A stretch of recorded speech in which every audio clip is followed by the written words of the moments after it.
Mi amigo Paco, barcelonés y catalán de pro, me manda un artículo publicado en el digital metropoliabierta.com. Un artículo en el que se explica el porqué y el cómo de la ocupación de la calle en Cataluña. Te cuento. La CUP controla las calles a través de los CDR, milicias de autodefensa, entre comillas, patrullas radicales que llevan 3 meses entrenando para integrar a movimientos alternativos. Las concentraciones espontáneas ante comisarías, edificios oficiales o juzgados que se están produciendo forman parte de una planificación milimétrica de la CUP, con el inaudito visto bueno de la Generalitat. Los miles de personas que se concentran frente a la jefatura de policía de Barcelona no son sus vecinos, ni los que se desplazaron al cuartel de la Guardia Civil, ni los que se constituyen en comités de huelga o promueven concentraciones ante edificios oficiales. Para nada. Las convocatorias se hacen vía redes sociales y partieron de la estructura de los comités de defensa del referéndum, una especie de milicias populares controladas por los radicales. Fuentes de estos comités señalan a Metrópoli Abierta que los CDR son la estructura de autodefensa de la CUP y están formados no solo por militantes, sino por miembros de Corriente Roja, movimientos sociales y anarcos, muchos anarcos. El pasado fin de semana, yo los vi, uno de los CDR de Barcelona decidió convertirse en piquete de huelga de ayer. Y a partir de ahí, los demás CDR de los distintos barrios hicieron lo mismo. Aunque en algunos distritos se formaron comités unitarios, en los que también participaron la CGT, la CNT, la COS, la Asamblea Nacional Catalana, ANC, Òmnium Cultural o la propia Esquerra. En el futuro pueden pasar a integrarse en la CUP, como reconvertirse para seguir con un papel activo en la defensa del procés. En realidad van improvisando.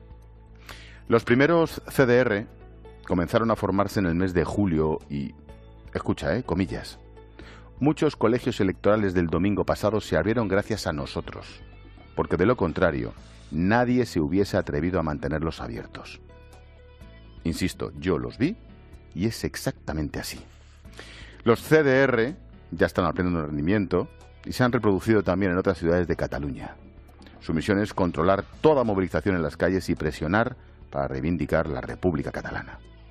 Su estrategia, igual que la de los partidos independentistas, soberanistas o de Puigdemont, se basa en el método del politólogo norteamericano Gene Sharp, que establece patrones de conducta y mecanismos de manipulación como enfrentamiento a las estructuras del Estado. Los partidos como el PDeCAT y Esquerra no controlan la calle. La CUP sí. La ANC y Òmnium Cultural son instrumentos fuera de los despachos, pero quien verdaderamente mueve las calles es la CUP. A estos comités les corresponde ahora tensar a la ciudadanía para que rechace todo lo que huela a España. La estrategia de Sharp, adoptada por la CUP, se mimetiza en los CDR, cuya principal misión son algaradas, mantener huelgas, rechazar la autoridad y la ley, presionar al adversario psicológicamente, promoviendo vigilias y protestas de noche, con guardias constantes, largas y prolongadas, ante su enemigo. ¿Te suena, El politólogo norteamericano explicita acciones para la desintegración de un Estado y para que deje de funcionar un gobierno. Evidentemente esto se les ha ido de las manos, han perdido la calle por una estrategia política suicida, se han puesto en manos de la CUP y como se descuiden, se los van a comer por los pies. Los mismos que les escupieron en la cara y les ocuparon el Parlamento. En cualquier país normal, el problema catalán no existiría, al menos en el nivel de fractura actual. Ni existiría el nivel de miedo y preocupación ante el futuro inmediato. Y esto no ocurriría en ningún país decente del mundo porque con 3/4 partes del Parlamento y con más de esa proporción en la sociedad española, esto se habría encarrilado hace mucho tiempo. Y ahora, más. Porque PP y PSOE, o viceversa, más ciudadanos, más canarios, navarros, asturianos, acaparan más de esos 3/4 del Congreso. Y en un país serio, no habría más que hablar. Gobernara quien gobernara. El PSOE o el PP. El PP o el PSOE, más el resto. Y entonces, en este punto, llegamos aquí de la cuestión. ¿Con qué PSOE? Porque esta es la clave, o al menos una de las claves. El PSOE. Estamos ante una cuestión de Estado con todas las letras y todos los riesgos, ojo, absolutamente con todos los riesgos que te puedas imaginar, con todos los peligros y por tanto los miedos. Y ante eso, el PSOE sale con la recusación de Soraya Sáez de Santamaría como la ocurrencia política de la semana. De esta semana nada más y nada menos. En ningún país decente esta situación sería planteable. Jamás se habría llegado hasta aquí por la propia unión de los partidos de Estado. Y resulta terrible pensar que uno de esos estados, cuanto menos, titubea.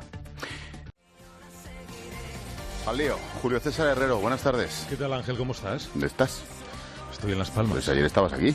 Ya ves. No, Las Palmas se tarda 2 horas, ¿no? Pero ya sabes, pues, tío, si me vas a contar a mí lo que se tarda en Las Palmas. Oye, pues qué bien, sí, qué envidia. Bueno. Maite Alcaraz, ¿qué tal, Maite? Buenas tardes. Buenas tardes. Aquí andamos con el monotema. Oye, para enmarcar primero el asunto, vamos a lo humano y luego, si os parece, al tema político. Os pongo unos cuantos cortes. Esta mañana Javier, un guardia civil, ha estado con Carlos aquí en Herrera en COPE y ha dicho esto. Los profesores, al llegar a clase, les dijeron que no iban a impartir clase normal porque estaban muy disgustados y muy afectados por lo que había pasado el día anterior con la Guardia Civil, que les había dado palos. Instaron a los críos de toda la clase a que comentasen lo que les parecía. Entonces empezaron a decir que los guardias eran unos animales, que solo sabíamos dar palos. Mi hija pues no se aguantó más, saltó y dijo que lo que no podían era generalizar, que su padre era guardia civil y que no le había dado ningún palo a nadie. Entonces les dijo si podía salir de clase porque no estaba a gusto allí. Dijeron que sí. Me llamó llorando y pues bueno, como estamos bastante cerca del instituto, me acerqué a recogerla y ya está. Se pasó el día entero llorando la pobre. Luego volvimos al instituto, tanto yo como algún otro padre, a hablar con el director y la jefa de estudios y les explicamos el tema y nos dijeron que bueno, que hablarían con los profesores para que el profesor imparta clase, no intente coaccionar a ningún niño, sea hijo de guardia civil o no sea, del tema político que estamos sufriendo aquí. Ayer hablé con una farmacéutica en esa jornada de huelga y también han llamado fósforos. Escuchad. Mucha tensión aquí, el ambiente ha cambiado, o sea, la gente está diferente. No te hablan con la misma alegría, todo el mundo calla, hablan pues en parejas, hablan en pequeños grupos, pero nadie alza la voz, nadie se atreve a opinar. Bueno, muy complicado, feo y complicado. Ayer estuve en los juzgados de Granollers a pedir unos papeles y me pidieron el DNI, entregué el DNI, me dijeron mi nombre, mi fecha de nacimiento y mi nacionalidad. Y cuando dije española me dijeron, bueno, por decir algo, ¿no? Maite. Bueno, Ángel, pues una tristeza enorme, ¿no? De que estemos conociendo estos testimonios que yo creo que son absolutamente escalofriantes, que parecen impropios, ¿no?, de una sociedad civilizada como pensábamos que vivíamos, ¿no? Y también en el caso de Javier, demuestra que ha habido unos cómplices necesarios en todo este adoctrinamiento, ¿no? Porque cuando hablamos de que los nacionalistas, los independentistas se han gastado el dinero público en adoctrinar, en lavar el coco a un par de generaciones, claro, no lo han hecho los políticos directamente. Ha habido, como digo, unos cómplices que han sido fundamentales, ¿no? Que no digo que sean, por supuesto, todos los profesores en Cataluña, ni muchísimo menos. Estoy convencida que una gran mayoría no piensan así, pero muchos otros sí han hecho ese papel casi de comisarios políticos en las aulas, ¿no? Que no solo lavan el coco a los niños, sino que incluso acosan y reprenden a los niños que en este caso, como Javier, como los hijos de Javier, pues probablemente se sienten absolutamente acosados y maltratados, ¿no? Y yo creo que eso es también lo que hay que denunciar, que eso es parte de la sociedad civil catalana. Esos no son ni de Òmnium, ni de la ANC, ni de Convergencia. Julius. Nadie habla, decía una de las mujeres. Terrible, ¿verdad? Qué foto, ¿eh? Nadie habla. Y luego respecto a la escena esta del colegio, lógicamente sin deber generalizar, efectivamente, como decía Maite, porque además sería injusto ni cuestionar un sistema educativo, aunque conviene echarle un vistazo, porque luego, aparte de esto, si es verdad, cosas que aparecen en los libros de texto que dices tú, bueno, esto no hay por dónde cogerlo. Resulta llamativo si estas declaraciones son tal cual y son fehacientes, tal y como la cría le traslada al padre. No voy a dar clase porque estoy disgustado. Esto lo dice un profesor. Disculpe, que usted está disgustado y por eso no va a dar clase. Pero ¿qué comportamiento es este? Avergonzar en público a un alumno, animar al rechazo y al acoso. Esto no es ser profesor.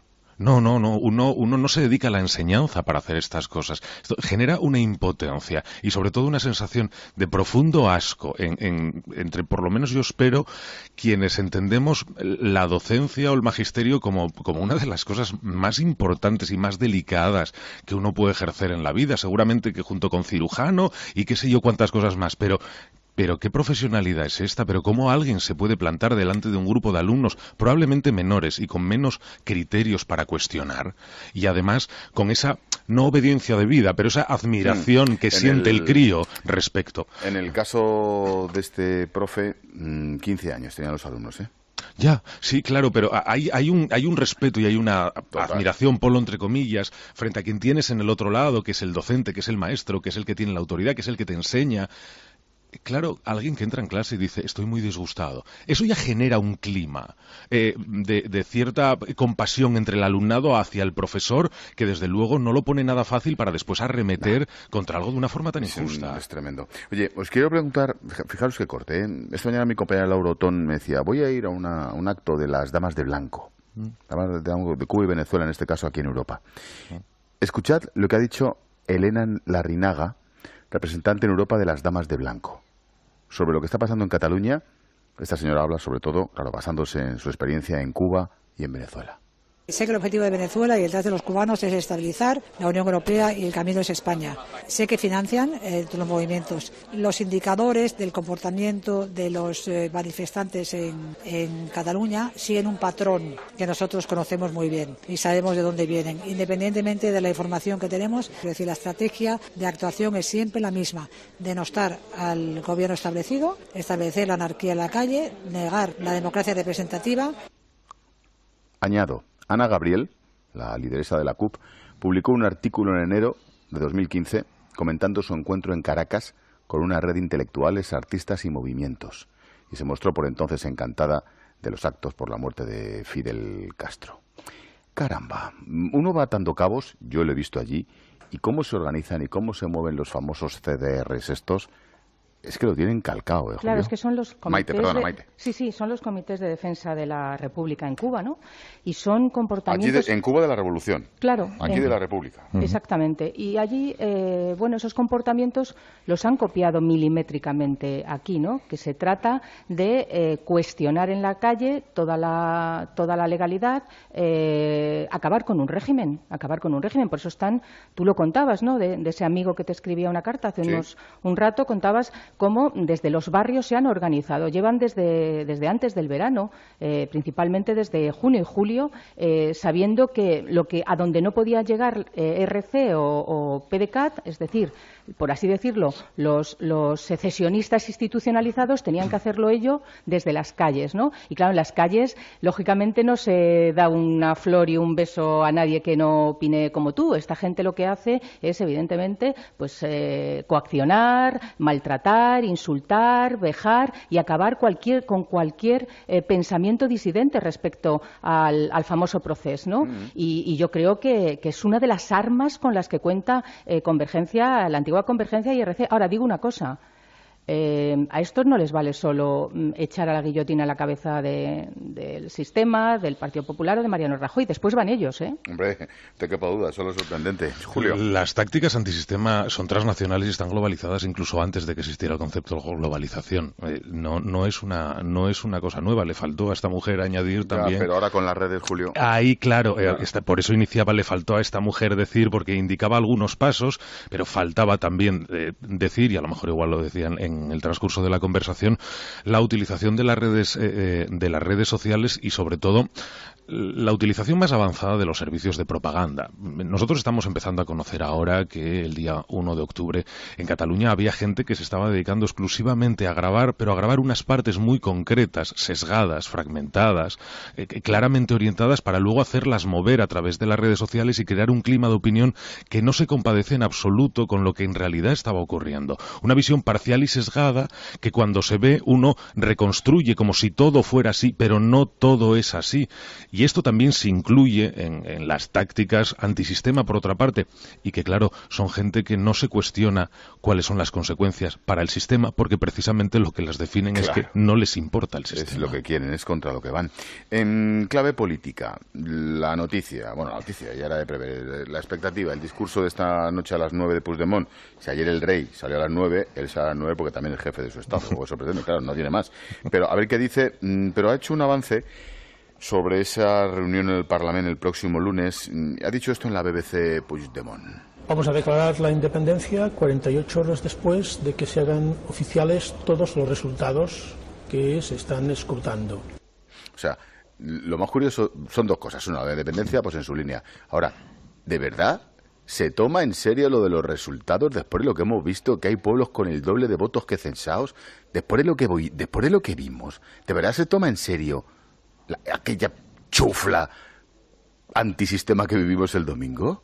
No sé. Julio. Yo creo que en esta declaración, fíjate, porque la comunicación la han llevado bien durante todos estos años. Para comunicación Goebbels, tienes toda la razón. Sí, lo han hecho, perdona, francamente bien. Y sin embargo creo que en estas declaraciones se equivoca, porque el día 1 de octubre cambió, o había muchas razones para que cambiara lo que se llama el relato. Bueno, la historia que cuentan, para entendernos. Hasta entonces era el derecho a decidir, el derecho a autodeterminación, la importancia de la libertad y, en fin, el ligar el voto a la democracia. Sin embargo, hubo unos acontecimientos que además tuvieron una repercusión internacional que nunca tuvieron que tener. Lo que pasa es que, claro, por la otra parte no hay relato, nunca lo hubo. Y sin embargo, a partir del día 1 de octubre sí se han podido acoger a una cosa que no se esperaban, pero que les ha venido muy bien, que son todas estas imágenes, algunas creadas y otras amplificadas artificialmente y otras seguramente reales, para poder justificar que siguen adelante, pero por ejemplo con la idea de, bueno, pues no queremos estar en un país que nos reprima, nosotros somos gente pacífica, no sé, hay otra serie de argumentos que ligan muy bien con cómo está ahora la calle en Cataluña, que recuperar ahora la idea del resultado de un referéndum que es público y notorio, que es un auténtico despropósito y que incluso sus propios observadores ya han dicho que no hay ningún tipo de garantía en todo lo que ocurrió. Entonces, en vez de cambiar el relato y subirse a este carro, que además es bueno porque la gente está en la calle con este relato, no con el conteo de los votos, sin embargo vuelve otra vez a recuperar el inicial. No lo entiendo. Maite. Bueno, escuchando a los líderes, al final te enteras exactamente de cuál era el objetivo, ¿no? Los líderes de todo esto. Jordi Turull hace unas horas ha dicho palmariamente que, bueno, que al final el resultado del referéndum, que sí, que se está escrutando y que qué más da que sumen, que no sumen, si al final lo importante era lo que hemos visto y es, las imágenes, las fotografías, esas tan buscadas por estos sediciosos de que las fuerzas de seguridad reprimían. Entonces, no les importa, efectivamente, no les importa, como tampoco a Pablo Iglesias, que por la boca muere el pez, tampoco le importa si hay independencia, si se respeta la Constitución. Lo que le importa es echar a Rajoy. Todos, al final, delatan cuál es el objetivo fundamental de su comportamiento. Y entonces el problema es que los ciudadanos, muchos ciudadanos en Cataluña, se están quedando en la primera lectura, en lo que les dicen públicamente, pero luego si escarbas un poco te das cuenta que todo es una impostura, que todo es mentira y que lo que estaban buscando eran esas imágenes. Las tienen, como bien decía Julio César. Es una desgracia que esas imágenes las hayan podido tener y que además las utilicen como propaganda. Pero claro, los objetivos están claros. Da igual el referéndum, podía no haberse ni celebrado esa pantomima. Lo importante era esas imágenes. ¿Puedo decir una cosa muy rápida, Ángel? Sí. Hubo un tiempo en donde parece que todo el mundo estaba de acuerdo que no parecía razonable ni responsable utilizar los muertos con fines partidistas. A lo mejor igual ahora lo que no parece responsable es utilizar algunas cuestiones con fines partidistas. Y antes o después alguien tendrá que dar alguna explicación sobre de qué manera se están portando y comportando ante una circunstancia que es de extrema gravedad. Creo que no vale todo en cualquier momento. Así es. Bueno, en clave jurídica, hemos visto a la gente, hemos visto el asunto político. En clave jurídica, la noticia. El secretario general del Parlamento, Xavier Muro, estos son los que han estudiado, y el letrado mayor Antoni Bayona, esta gente es por oposición, son letrados en Cortes o donde corresponda, han dirigido a la mesa de la Cámara catalana, es decir, al propio Parlament, un escrito, 2 puntos comillas, los miembros de la mesa tienen el deber de impedir o paralizar iniciativas como un pleno para declarar la independencia. Cierro las comillas. Esto no lo dice ni Rajoy, ni el Tribunal Constitucional, ni el comandante de puesto de la Guardia Civil en Mataró.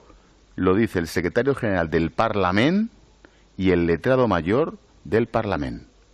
Me temo que van a tener un éxito perfectamente descriptible, Julio. Yo me intento poner en la cabeza de estos dos juristas y tienen que sentir una frustración extraordinaria porque ya no es la primera vez que les van a dar la espalda.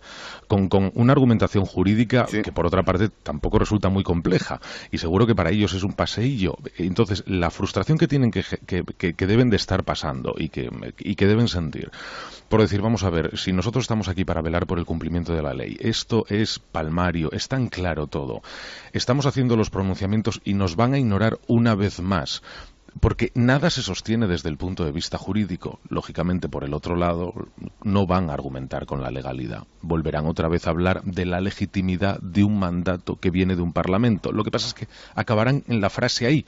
Y no hay nadie que la siga, porque esa frase sigue de un Parlamento que viola los derechos de los otros diputados, que anula todas las garantías y que se pasa por el arco del triunfo la propia legislación y la propia ley que uno se inventa a pesar de haber argumentado que no era necesaria una ley. Es un desastre. Sin duda, Maite. sin duda. Como tú bien dices, no era la primera vez, pero incluso el Consejo de Garantías Estatutarias de Cataluña, que está nombrado por los parlamentarios catalanes, también emitió una nota muy fundamentada desde el punto de vista jurídico, alertando de todas las ilegalidades que se estaban cometiendo en septiembre, cuando se llegó a la aprobación de la ley de referéndum y la llamada ley de transitoriedad, y no se les hizo ningún caso. Efectivamente, yo creo que ya ha llegado un punto en el que, conociendo esa imagen que vimos hace unas semanas de la presidenta del Parlamento, que en teoría tiene que ser una institución pues que arbitre entre todos los parlamentarios, entre todos los grupos políticos, la vimos subida a una mesa gritando y arengando a las masas para que conculcaran la Constitución, la legalidad, pues lógicamente esto es papel mojado, pero hombre, algo reconforta, ¿no? Reconforta que por lo menos haya personas profesionales, como tú bien decías, Ángel, que saben de qué va esto, que sí están cumpliendo con su obligación, que sí están siendo leales, no a un gobierno, están siendo leales a las instituciones democráticas que España se ha dado. Sé que no servirá para nada, pero yo creo que no deben cejar y cada uno a su manera, en aunque, su papel, claro, aunque no tenga mucha consecuencia lo que hagan, yo creo que no debemos cada uno de hacer lo que tenemos que hacer. La última pata del monotema hoy, la parte económica. Luis de Guindos. Estamos viviendo tiempos de mucho ruido y de mucha confusión, pero las empresas no tienen nada que temer. Los bancos catalanes son bancos españoles y bancos europeos. Son entidades sólidas y los clientes no tienen nada que temer. Maite. Pues mira, es un mensaje que yo creo que es lo que tiene que decir. Conciliador, y se trata de los ministros, de las personas que tienen que velar por la seguridad jurídica y por nuestro bienestar, pero evidentemente cosas están pasando. El que haya caído de esta manera la bolsa, el que se estén dando estos tortazos en el IBEX, pues bancos como el Sabadell o Caixa, es muy grave y sobre todo, hay un dato que parece menor, pero que yo creo que es importante, que haya una farmacéutica como Horizon, que ha anunciado que deja Barcelona para venirse a Madrid y que se haya disparado su cotización. Está diciendo mucho, está diciendo que hay muchos ciudadanos que ya están hartos en el resto de España de sentirse insultados, ¿no? Y de poner la otra mejilla y de mirar hacia otro lado. Yo tengo mis dudas sobre si hay que boicotear a las empresas, porque al final quienes sufren probablemente son las familias que no tienen ninguna culpa e hijos y familiares de personas que probablemente no tengan nada que ver con esto, pero también es entendible. Quiero decir, no vamos a entender solo lo que hacen unos, los sentimientos tenemos todos. Los que nos insultan, efectivamente, claro. Yo creo que hay que entenderlo todo. Y que esta situación, si no se arregla, si esta crisis institucional va a paralizar las buenas perspectivas económicas que teníamos en todo el país, desde luego, es más que Seguro. Evidente. Pues nada, al palco del Barça, a los millonarios estos, y se lo contamos. Julio, te toca. Creo que le falta algo a la respuesta de Guindos, al argumentario. El que no hay nada que temer... Como hemos metido unos cortecitos, no sé si hay más, pero bueno, era por ilustrar. No, pero entiendo que no va a haber más porque sigue la misma línea del gobierno de las últimas semanas. El decir que no tienen nada que temer y habrá que suponer, porque vamos a aplicar el peso de la ley, en fin, todas estas cosas, está muy bien, pero eso era lo que pasaba hasta hace unos días y las bolsas estaban tranquilas. Ya. Y hoy parece que ya no lo están tanto, porque la cuestión ya no solamente es el tema jurídico, es que hay una cierta inestabilidad social. Ya no estamos hablando ni del tema jurídico ni del tema político. Ahora estamos desde la perspectiva social a la que seguramente las empresas no pueden ser ajenas, porque hay unas imágenes que no acompañan nada, que no reflejan todo y que están en los medios internacionales. Oye, permitidme que termine con un mensaje que me pasa Elena Grandal, que manda al equipo de la tarde un amigo, Rafael. Lo manda desde Kosovo. Es espectacular, es largo, lo voy a leer muy cortito. Dice que está en Kosovo desde hace años, trabajando expatriado, que nos escucha todas las tardes. Fíjate cómo mola esto de Internet, es maravilloso. En Kosovo, el amigo Rafael dice que los dos últimos países del mundo que han logrado la independencia son Sudán del Sur y Kosovo. Y en mitad del texto dice: Cataluña no ha tenido una guerra con España, con miles de muertos, y con la que la comunidad internacional haya tenido que parar los pies, en este caso a España, para que no hubiera un genocidio. No se ha expulsado a 1 millón de catalanes del resto de España hacia Cataluña, solo por el hecho de ser catalanes, como hizo Serbia, cosa que curiosamente sí quieren hacer los radicales catalanes con los no catalanes que están en Cataluña. España no ha ocupado militarmente, Cataluña no ha tenido que ser liberada por un ejército internacional. Bueno, y así sigue continuamente. Es espectacular. Es espectacular el mail. Olé por Rafael. Quería comentarlo, sí. Desde Kosovo. Fíjate si este hombre está mamando lo que es la realidad de Europa, ¿eh? Lo que hace en ese email es refutar punto por punto las diferentes circunstancias en las que es aplicable el derecho de autodeterminación. Sí, me lo voy a quedar para leerlo en condiciones y mañana lo uso entero. Claro, Rafa, pero con casos prácticos. Claro que sí, claro que sí. Oye, se sigue comentando el tema, ¿eh? No os vayáis, chicos, que hay análisis y comentarios de la gente por las redes, Rosa. Pues mira, nos ha llegado un email de una funcionaria catalana que nos cuenta una cosa muy interesante. Ayer día de huelga general en Cataluña, y esta chica nos dice que desde Comisiones Obreras ayer le escribieron dándole instrucciones para evitar que le descontasen el día por no ir a trabajar. Y le recomendaban mandar la siguiente nota a la gerencia de la Generalitat. Y leo: el funcionario destinado en y como respuesta a la violencia vivida en Cataluña el 1 de octubre y consciente de que es el momento de unir esfuerzos para que estos hechos no vuelvan a producirse nunca, he participado en el paro convocado por la Mesa de la Democracia apoyada por el Departamento de Justicia. Ojo, la carta de Comisiones Obreras, ¿eh? Caramba. Sí, que además se desvinculó en teoría de esa huelga. Maravilloso, ¿no? Con lo que luchó Comisiones Obreras por conseguir la democracia, que ahora apoye un golpe. ¡Carambas! Una huelga promovida por un gobierno y por la patronal. Y llámalo como quieras. Es maravilloso, es maravilloso. No, gracias, amiga, por el mail. La verdad es que es muy ilustrativo. Maite, Julius, que besos y abrazos. Chao, chao. A ti también. Besos para Maite, abrazos para Julio. A ver si lo vais a intercambiar y me va a tocar. Incluso acosan y reprenden a los niños que en este caso, como Javier, como los hijos de Javier, pues probablemente se sienten absolutamente acosados y maltratados, ¿no? Y yo creo que eso es también lo que hay que denunciar, que es que eso es parte de la sociedad civil catalana. Esos no son ni de Òmnium, ni de la ANC, ni de Convergencia. Julius. Nadie habla, decía una de las mujeres. Terrible, ¿verdad? Qué foto, ¿eh? Nadie habla. Y luego respecto a la escena esta del colegio, lógicamente sin deber generalizar, efectivamente, como decía Maite, porque además sería injusto ni cuestionar un sistema educativo, aunque conviene echarle un vistazo, porque luego, aparte de esto, si es verdad, cosas que aparecen en los libros de texto que dices tú, bueno, esto no hay por dónde cogerlo. Resulta llamativo si estas declaraciones son tal cual y son fehacientes, tal y como la cría le traslada al padre. No voy a dar clase porque estoy disgustado. Esto lo dice un profesor. Disculpe, que usted está disgustado y por eso no va a dar clase. Pero ¿qué comportamiento es este? Avergonzar en público a un alumno, animar al rechazo y al acoso. Esto no es ser profesor. No, uno no se dedica a la enseñanza para hacer estas cosas. Esto genera una impotencia y sobre todo una sensación de profundo asco entre, por lo menos yo espero, quienes entendemos la docencia o el magisterio como una de las cosas más importantes y más delicadas que uno puede ejercer en la vida, seguramente que junto con cirujano y qué sé yo cuántas cosas más, pero Pero qué profesionalidad es esta, pero cómo alguien se puede plantar delante de un grupo de alumnos probablemente menores y con menos criterios para cuestionar, y además con esa no obediencia de vida, pero esa admiración que siente el crío respecto. En el caso de este profe, 15 años tenían los alumnos, ¿eh? Ya, sí, claro, pero hay un respeto y hay una admiración, Polo, entre comillas, frente a quien tienes en el otro lado, que es el docente, que es el maestro, que es el que tiene la autoridad, que es el que te enseña. Claro, alguien que entra en clase y dice, estoy muy disgustado. Eso ya genera un clima de cierta compasión. Mi amigo Paco, barcelonés y catalán de pro, me manda un artículo publicado en el digital metropoliabierta.com. Un artículo en el que se explica el porqué y el cómo de la ocupación de la calle en Cataluña. Te cuento. La CUP controla las calles a través de los CDR, milicias de autodefensa, entre comillas, patrullas radicales que llevan 3 meses entrenando para integrar a movimientos alternativos.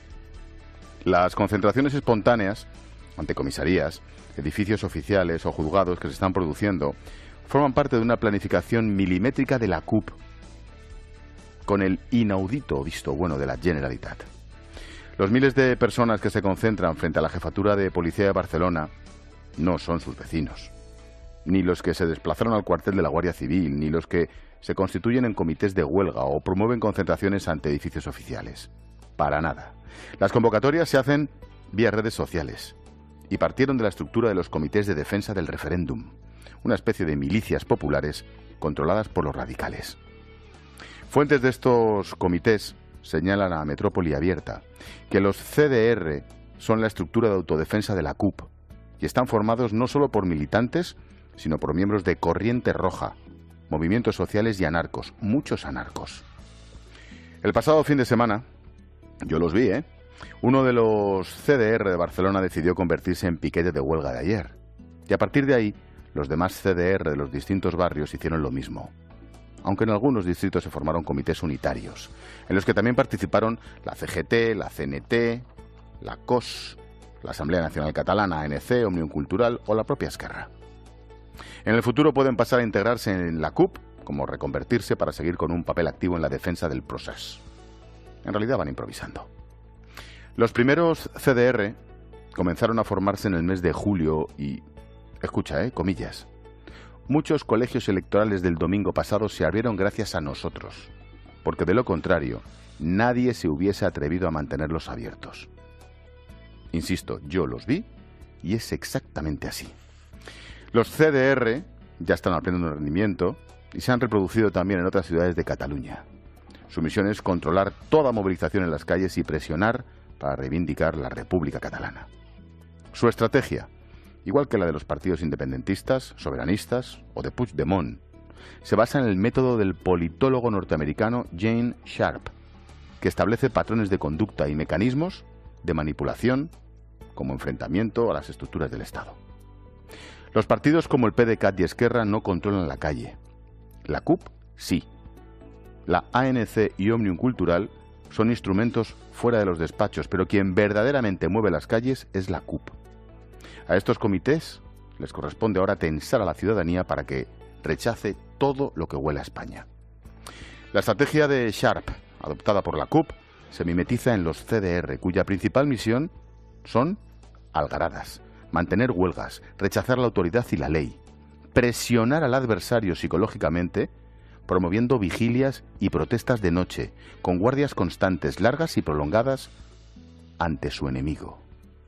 ¿Te suena, El politólogo norteamericano explicita acciones para la desintegración de un Estado y para que deje de funcionar un gobierno. Evidentemente esto se les ha ido de las manos, han perdido la calle por una estrategia política suicida, se han puesto en manos de la CUP y como se descuiden, se los van a comer por los pies. Los mismos que les escupieron en la cara y les ocuparon el Parlamento. En cualquier país normal, el problema catalán no existiría, al menos en el nivel de fractura actual. Ni existiría el nivel de miedo y preocupación ante el futuro inmediato. Y esto no ocurriría en ningún país decente del mundo porque con 3/4 partes del Parlamento y con más de esa proporción en la sociedad española, esto se habría encarrilado hace mucho tiempo. Y ahora, más. Porque PP y PSOE, o viceversa, más ciudadanos, más canarios, navarros, asturianos, acaparan más de esos 3/4 del Congreso. Y en un país serio no habría más que hablar. Gobernara quien gobernara. El PSOE o el PP. El PP o el PSOE, más el resto. Y entonces, en este punto, llegamos aquí de la cuestión. ¿Con qué PSOE? Porque esta es la clave, o al menos una de las claves. El PSOE. Estamos ante una cuestión de Estado con todas las letras y todos los riesgos, ojo, absolutamente con todos los riesgos que te puedas imaginar, con todos los peligros y por tanto los miedos. Y ante eso, el PSOE sale con la recusación de Soraya Sáez de Santamaría como la ocurrencia política de la semana. De esta semana nada más y nada menos. En ningún país decente esta situación sería planteable. Jamás se habría llegado hasta aquí por la propia unión de los partidos de Estado. Y resulta terrible pensar que uno de esos estados, cuanto menos, titubea. Al lío. Julio César Herrero, buenas tardes. ¿Qué tal, Ángel? ¿Cómo estás? ¿Dónde estás? Estoy en Las Palmas. Pues ayer estabas aquí. Ya ves. No, Las Palmas se tarda 2 horas, ¿no? Pero ya sabes, pues, tío, si me vas a contar a mí lo que se tarda en Las Palmas. Oye, pues qué bien, sí, qué envidia. Bueno. Maite Alcaraz, ¿qué tal, Maite? Buenas tardes. Buenas tardes. Aquí andamos con el monotema. Oye, para enmarcar primero el asunto, vamos a lo humano y luego, si os parece, al tema político. Os pongo unos cuantos cortes. Esta mañana Javier, un guardia civil, ha estado con Carlos aquí en Herrera en COPE y ha dicho esto. Los profesores, al llegar a clase, les dijeron que no iban a impartir clase normal porque estaban muy disgustados y muy afectados por lo que había pasado el día anterior con la Guardia Civil, que les había dado palos. Instaron a los críos de toda la clase a que comentasen lo que les parecía. Entonces empezaron a decir que los guardias eran unos animales, que solo sabíamos dar palos. Mi hija pues no se aguantó más, saltó y dijo que lo que no podían era generalizar, que su padre era guardia civil y que no le había dado ningún palo a nadie. Entonces les dijo si podía salir de clase porque no estaba a gusto allí. Dijeron que sí. Me llamó llorando y pues bueno, como estamos bastante cerca del instituto, me acerqué a recogerla y ya está. Se pasó el día entero llorando la pobre.